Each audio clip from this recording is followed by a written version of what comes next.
Assalamualaikum warahmatullahi wabarakatuh. Perkenalkan, kami dari kelompok 6 yang beranggota 3 orang, yaitu Bella Rizwana, saya sendiri selaku moderator, dan dua rekan saya, Endang Afriza dan Suastri Nabila.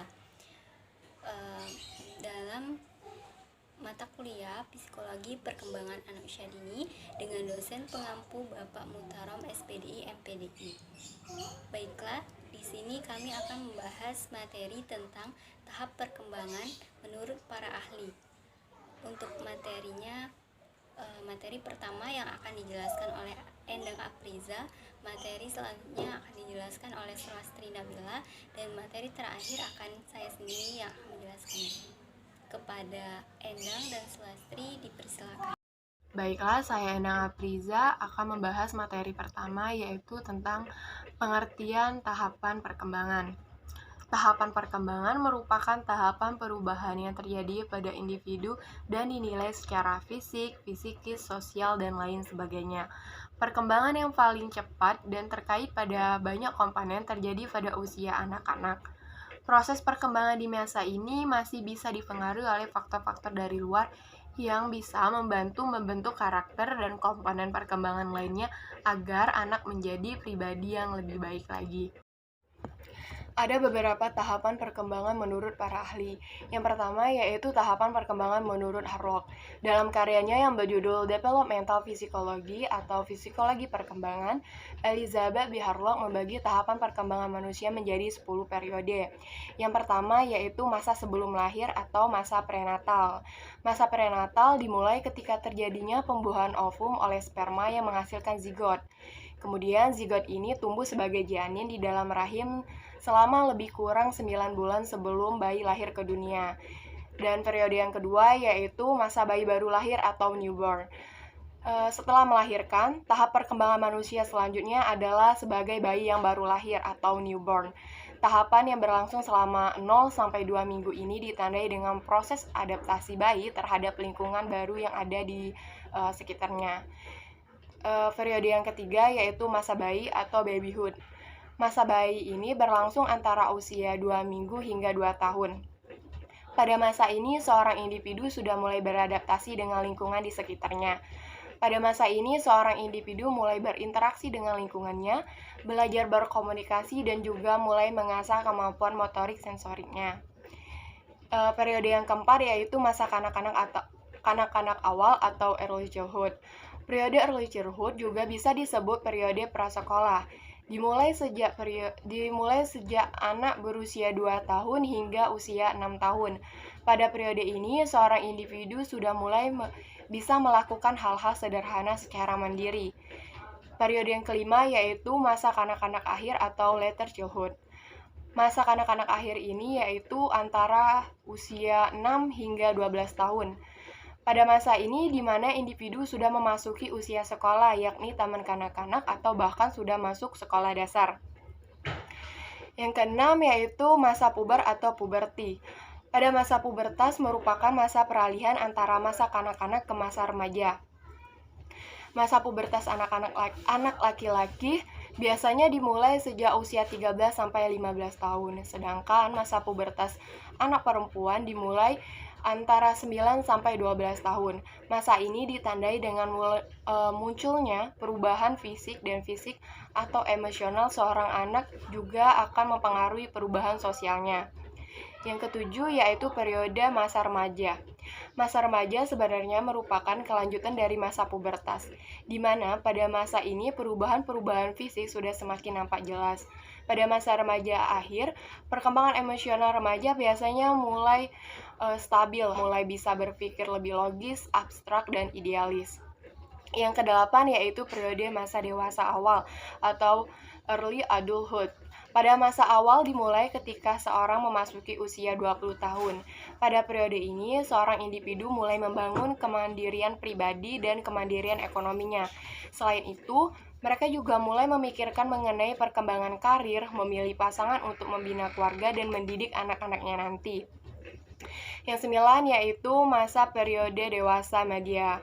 Periode dewasa media ini dimulai pada usia 35 tahun hingga sekitar usia 50-60 tahun. Di masa ini, seseorang pada umumnya sudah mencapai kemampuan secara ekonomi dan sudah berkeluarga. Pada masa dewasa media ini merupakan saat bagi individu untuk memperluas keterlibatannya dan tanggung jawab pribadi dan sosial. Dan yang terakhir yaitu masa usia lanjut atau later adulthood. Setelah memasuki usia 60 tahunan, seorang individu akan mulai melakukan penyesuaian terhadap fase melemahnya kondisi fisik dan kesehatannya. Di rentang usia ini, seseorang biasanya juga sudah memasuki masa pensiun, sehingga mereka akan lebih banyak waktu di rumah. Yang selanjutnya yaitu tahapan perkembangan menurut Aristoteles. Aristoteles membagi masa periodisasi perkembangan selama 21 tahun dalam 3 masa. Yang pertama yaitu fase anak kecil, yaitu usia 0-7 tahun. Fase ini diakhiri dengan pergantian gigi. Fase yang kedua yaitu fase anak sekolah, rentang usia 7-14 tahun. Pada fase ini dimulai dari tumbuhnya gigi baru sampai timbulnya gejala berfungsinya kelenjar-kelenjar kelamin. Dan yang terakhir yaitu fase remaja atau pubertas, rentang usia 14-21 tahun. Disebut masa peralihan dari anak menjadi dewasa. Fase ini dimulai dari bekerjanya kelenjar-kelenjar kelamin sampai akan memasuki masa dewasa. Baiklah, di sini saya akan melanjutkan materi selanjutnya. Yang keempat, tahapan perkembangan fisiologi Erik Erikson. Yang pertama, tahapan percakapan PS ketidakpercayaan 0-18 bulan.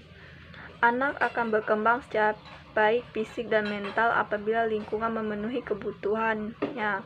Kepercayaannya tumbuh apabila terjadi keseimbangan antara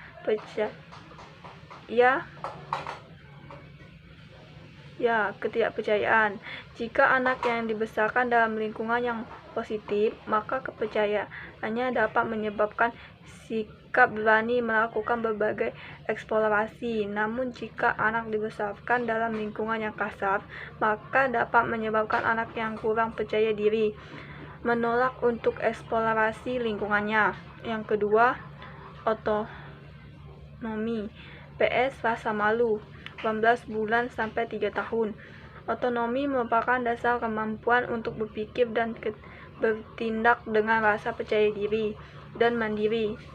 Peran orang tua pada tahap ini sangat berpengaruh. Jika kontrol yang diberikan terlalu sedikit, maka akan membuat anak menjadi ragu dalam melakukan berbagai eksplorasi dan menyendiri.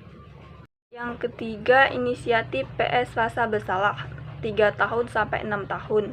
Pada tahap ini, anak diminta untuk menjalankan kepercayaannya dan kemandiriannya yang penuh. Jika berhasil pada tahap ini, maka rasa tanggung jawab dan prakasa pada dirinya meningkat.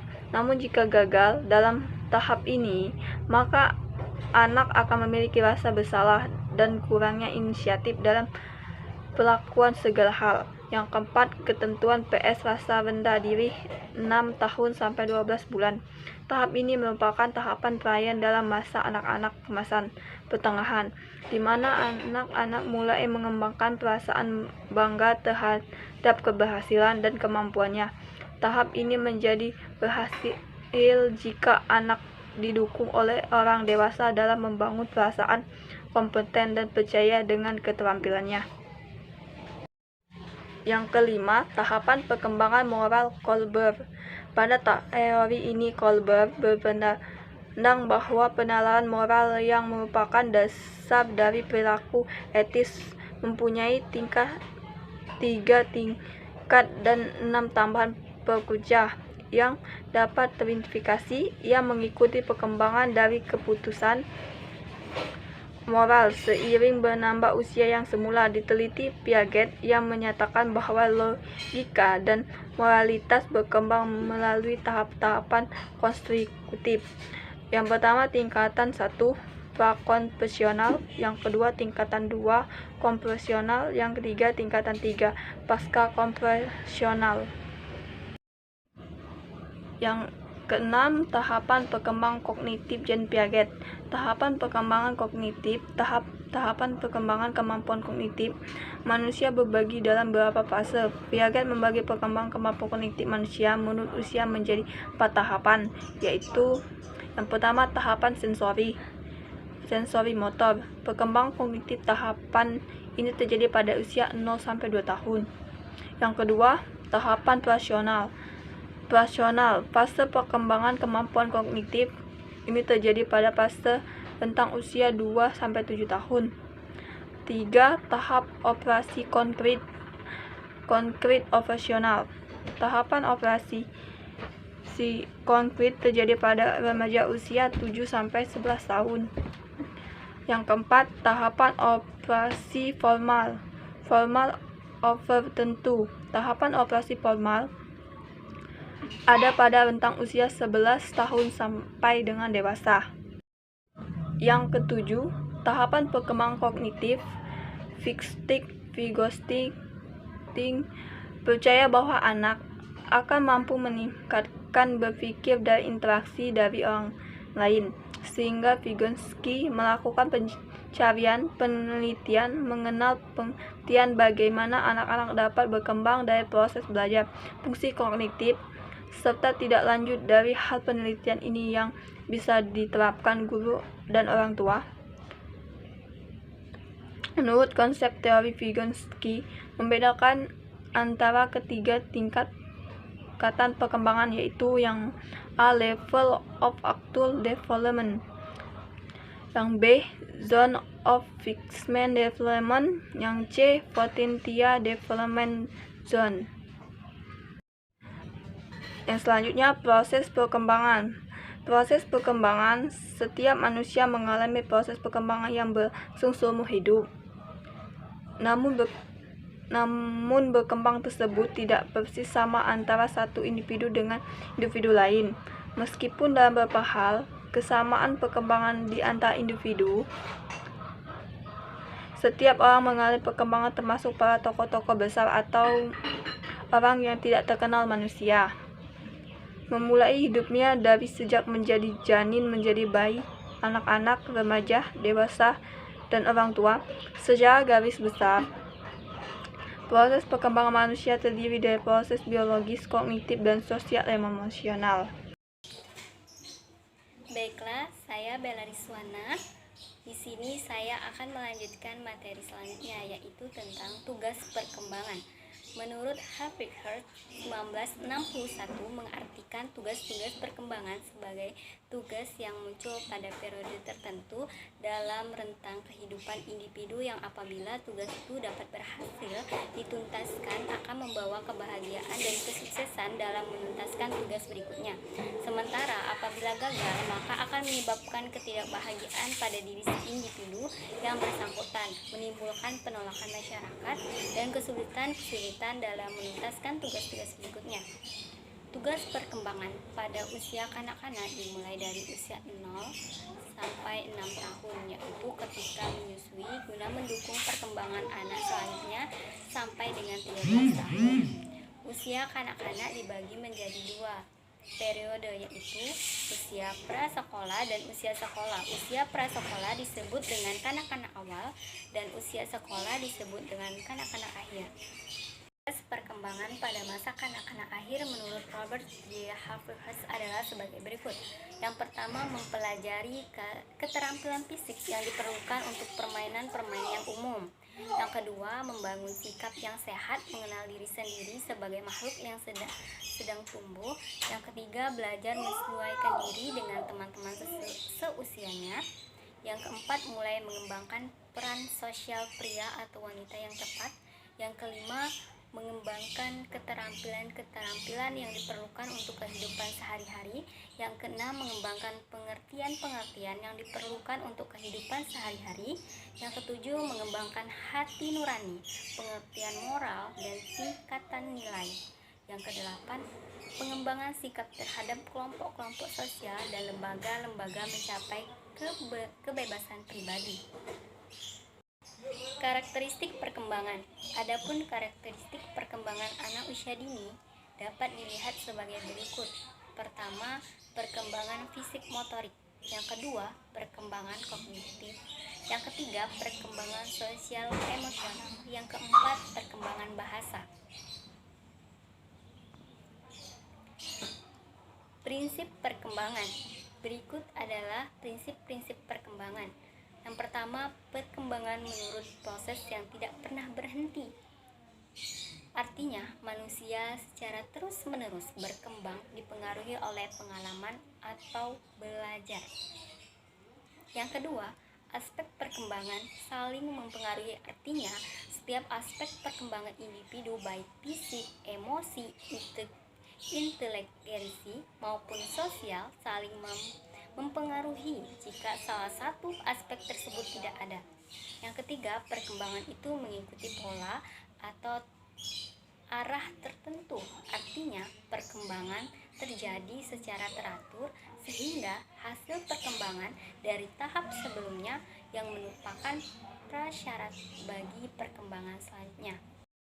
Baiklah, selanjutnya hukum perkembangan. Adapun hukum-hukum perkembangan sebagai berikut. Yang pertama, hukum konvergensi. Yang kedua, hukum mempertahankan dan mengembangkan diri.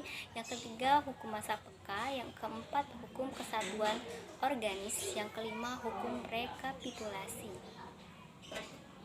Adapun faktor-faktornya yaitu faktor internal, merupakan faktor dari dalam diri anak, baik faktor bawaan ataupun yang diperoleh dari lingkungannya. Faktor dalam ini diantaranya, yang pertama, hal-hal yang diturunkan oleh orang tua. Yang kedua, unsur berpikir dan kemampuan intelektual atau kognitif. Yang ketiga, keadaan kelenjar zat-zat dalam tubuh atau unsur hormonal. Yang keempat, emosi dan sifat-sifat tertentu. Yang selanjutnya yaitu faktor eksternal. Faktor eksternal adalah faktor yang dipengaruhi dari luar diri anak seperti keluarga, gizi, budaya, serta teman sebaya atau teman bermain. Dari unsur keluarga sangat mempengaruhi terhadap sikap dan tingkah laku anak, seperti sikap dan tingkah laku keluarga dalam mengasuh dan mendidik anak. Kemudian hubungan orang tua dengan anak serta hubungan dengan antara anggota keluarga dapat mempengaruhi sifat menunjang atau bahkan menghambat proses perkembangan anak secara optimal. Oke, baiklah, mungkin itu saja materi yang dapat kami sampaikan. Lebih dan kurangnya kami memohon maaf kepada Allah. Kami memohon ampun. Semoga materi yang kami sampaikan bisa bermanfaat untuk kita semua. Saya akhiri, wassalamualaikum warahmatullahi wabarakatuh.